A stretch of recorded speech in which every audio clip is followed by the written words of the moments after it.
சில முக்கியமான பிளேயர் நிராகரிக்கப்பட்டாங்க இல்லையா? அதுக்கு என்னென்ன காரணம்? சில முக்கியமான பிளேயர்லாம் ஏன் நிராகரிச்சாங்க அப்படின்னு நம்ம எடுத்துக்கலாம். கண்டிப்பாக நம்ம ஆல்ரெடி பேசிட்டு இருந்த மாதிரி தான். ஏன்னா இந்தியன் பிளேயர்ஸ் வந்து நம்மளுக்கு ரொம்பவே முக்கியமாயிட்டாங்க. இன்னொன்று கொஞ்சம் ஏஜ் கம்மியாக இந்த சீசன் மட்டும் கான்சென்ட்ரேட் பண்ணாமல் இன்னும் ஃபர்தர் சீசனுக்கு இந்த பிளேயர்ஸ் வந்து இந்த தொலைநோக்கு பார்வையோட கிட்டத்தட்ட இன்னும் பல வருஷம். இப்போ பார்த்தீங்கன்னா சென்னைலாம் சில பிளேயர்ஸ்லாம் ரொம்ப வருஷமா ஆடிட்டு இருப்பாங்க. அந்த மாதிரி இப்போ எல்லா டீமுமே அதை யோசிக்க ஆரம்பிச்சிட்டாங்க, ஒரு பிளேயர் ஏன்னா அந்த டீமுக்குள்ள செட் ஆகணும் அப்படின்னு.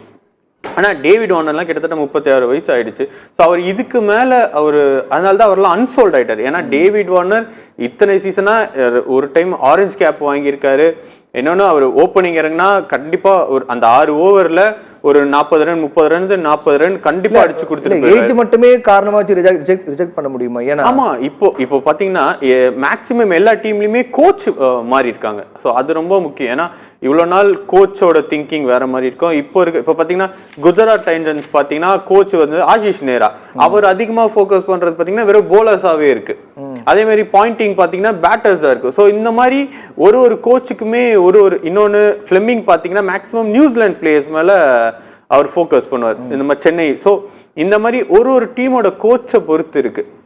அதே மாதிரி இப்போ பார்த்தீங்கன்னா ஃபாரின் பிளேயர்ஸ்லாம் பார்த்தீங்கன்னா மேக்ஸிமம் பேஸ் ப்ரைஸில் தான் போயிட்டு இருக்காங்க. அதுவுமே இன்னும் நிறைய பிளேயர்ஸ் இருக்காங்க. ஸோ இப்போ பார்த்தீங்கன்னா ஒரு டீமோட ரெக்குவயர்மெண்ட்டுமே மாறிட்டு இருக்கு. இப்போ மும்பையை பொறுத்தவரைக்கும் பார்த்தீங்கன்னா இன்னும் அவங்க எனக்கு தெரிஞ்சு டிம் டேவிட் கண்டிப்பாக போவாங்க. ஏன்னா டிம் டேவிட் நான் ஆல்ரெடி சொன்ன மாதிரி இப்போ கரண்ட் பொலார்ட் மாதிரி அவர் அதே மாதிரி தான் பேட்டை பிடிக்கிறாரு. அதே மாதிரி ஹைட்டா பொலார்டு எங்க ஃபீல்டிங் நின்னாரோ இப்போ அவர் அங்கே தான் நிற்க வச்சிருக்காங்க. ஸோ அங்கே 6 போனாலும் எகிரி பிடிக்கிற மாதிரி. ஸோ இந்த மாதிரி ஒரு டீமே பிளான் பண்ணிட்டு வந்துட்டு இருக்காங்க. ஸோ இன்னொன்று நியூசிலாந்து நம்ம லாஸ்ட்டாக அந்த டெஸ்ட்டில் லாஸ் பண்ணோம். ஸோ அதனால நியூசிலாந்து கூட நம்ம வந்து இந்தியன் பிச்சில் லாஸ் பண்ணப்போ அப்போது ஃபாரின் பிளேயர்ஸால இங்கே நல்லா பெர்ஃபார்ம் பண்ண முடியுது. ஸோ பட் ஆனால் ஏன் இந்த ஐபிஎல் சீசனில் இப்படி மாறிச்சு அப்படின்னு நம்ம, ஏன்னா டெஸ்ட்டுக்கும் T20க்கும் நிறைய சேஞ்ச் இருக்குல்ல. ஸோ டெஸ்ட்ன்றது ரொம்ப நிறுத்தி நிதானமாக பொறுமையாக நம்ம ஒரு 5 நாள் ஆடலாம். T20ன்றது ஒரு 5 மணி நேரத்தில் மொத்த மேட்சுமே முடிஞ்சிடும். ஸோ ஆமாம் கண்டிப்பாக. ஏன்னா அந்த 5 மணி நேரம்ன்றது சும்மா கிடையாது. எல்லாம் டெஸ்ட் மேட்ச் விட அதிக ரன் போகுது. கிட்டத்தட்ட ஒரு ஓவராலாக பார்த்தா 500 ரன் போகுது 40 ஓவரில். ஸோ அப்படி பார்க்குறப்போ எல்லாருமே இப்போ யாரை ஃபோக்கஸ் பண்ணுறாங்கன்னா பேட்ஸ்மேன்னா சாதாரண பேட்ஸ்மேன் கிடையாது. யார் 6 அடிப்பா. ஸோ அந்த ஃபர்ஸ்ட் பால் எடுத்தோன்னே 6 அடிக்கிற ஆட்கள் தான். ஷேவாக் நம்மளுக்கு எப்படி இருந்தாரோ ஃபர்ஸ்ட் பாலோ 4 6 போயிடும் ஷேவாக். அந்த மாதிரி தான் இப்போ ஆட்களை தேடி. ஸோ இன்னும் அதனால தான் இன்னும் வரக்கூடிய ஆட்களில் இந்த வில் ஜாக்ஸாக இருக்கட்டும், டிம் டேவிடாக இருக்கட்டும், இந்த மாதிரி கொஞ்சம் பிளேயர்ஸ் எல்லாமே கண்டிப்பாக இப்போ ஃபோக்கஸில் இருப்பாங்க. இன்னொன்று எல்லா டீமுமே ஆல்ரவுண்டர் எக்ஸ்பெக்ட் பண்ணுறாங்க. இப்போ சென்னையில் பார்த்தீங்கன்னா கிட்டத்தட்ட 4 ஆல்ரவுண்டர் இருக்காங்க நம்மளுக்கு. ஸோ அதே மாதிரி எல்லா டீமுமே ஆல்ரவுண்ட். ஏன்னா ஒரு 4 பேட்ஸ்மேன் வச்சுக்கலாம், மீதி ஒரு 3 போலர் வச்சுக்கிட்டு மீதி ஒரு 4 ஆல்ரவுண்டர் வச்சுக்கிட்டோம்னா இங்கே விக்கெட் போனாலுமே இவங்க நம்மளை காப்பாற்றுவாங்க. அந்த மாதிரி ஒரு கட்டமைப்பில் தான் எல்லாருமே போயிட்டு இருக்காங்க. கொஞ்சம் சாலமன், இன்னைக்கு நம்ம ஏலம் எடுக்கப்பட்டதில் மிக முக்கியமான பிளேயர் நம்ம சொல்லணும் அப்படின்னா டு பிளேசஸ். வெறும் 2 கோடி தான் டெல்லி எடுத்திருக்காங்க. அதுக்கு பிறகு சாம் கரன் 2.40 2 கோடி 40 லட்சம் சென்னை சூப்பர் கிங்ஸ் எடுத்திருக்காங்க. புவனேஷ்குமார் 10 கோடி 75 லட்சம் பெங்களூர் எடுத்திருக்காங்க. தீபக் சாகர் 9 கோடி 25 லட்சம் மும்பை எடுத்திருக்காங்க. ஆகாஷ் தீப் 8 கோடி லக்னோ எடுத்திருக்காங்க. இப்போ இந்த பிளேயருக்கான தொகை அப்படின்னு பார்க்கும்போது நீங்கள் சொன்னீங்க டூ பிளேசஸ் 2 கோடினா ரொம்ப கம்மின்னு.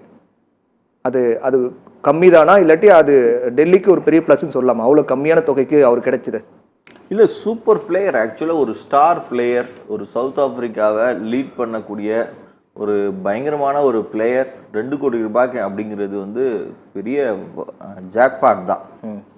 நம்ம அப்போ 2 கோடி அப்படின்னும் போது அப்போ பெங்களூரு ரைட் பண்ணலாம்ல 2 கோடி.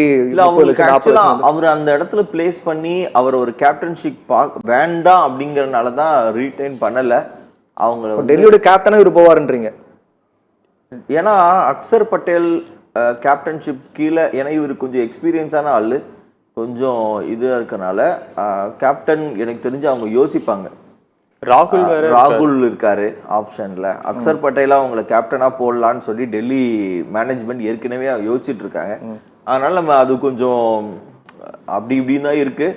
அது கரெக்டான சாய்ஸா இல்லை. இன்னொரு என்னன்னா, லிவி பேசிட்டு இருந்த ஒரு பாயிண்ட் என்ன அப்படின்னா, நிறைய இப்போ இன்னும் ஏலம் முடியல, இன்னும் வரக்கூடிய எல்லாமே நிறைய ஃபாரின் பிளேயர்ஸ் தான் இருக்கிறாங்க. ஃபாரின் பிளேயர்ஸ்ல அதுலேயும் நான் இதை வந்து டிஃப்ரெண்ட் கண்ட்ரிஸாக பிரிக்கணும்னு நினைக்கிறேன். West Indies and Australians South ஆஃப்ரிக்காஸ்லாம் எடுக்கும்போது அதிகமாக சாய்ஸை வராமல் இருக்கிறது வந்து New Zealand players and Sri Lankan players. இவங்களாம் ரொம்ப பாவங்க. ஆக்சுவலாக ஸ்ரீலங்கா ஒரு காலத்தில் அருமையான ஒரு பிளேஸ். அது அந்த மும்மூர்த்திகளுக்கு அப்புறமா அது அப்படியே நின்றுடுச்சு. ஸோ ஆஃப்டர் மல்லிங்காவுக்கு அப்புறம் T20 ஸ்டாராக மல்லிங்கா போனதுக்கு அப்புறமா ஸ்ரீலங்கன்ஸ் பிளேயர்ஸை அவங்க எடுக்கிறதே இல்லை. ஸ்ரீலங்கன்ஸ் பிளேயர்ஸ் நிறைய வெயிட்டிங் லிஸ்ட்டில் இருக்கிறாங்க, ஆனால் அவங்க எடுக்கிறது இல்லை. ரெண்டாவது இந்தியன் பிளேயர்ஸில் ரொம்ப முக்கியமான சில பிளேயர்ஸ்லாம் இருக்கிறாங்க. சாய் கிஷோர் அப்படின்னு சொல்லி ஒரு பிளேயர்.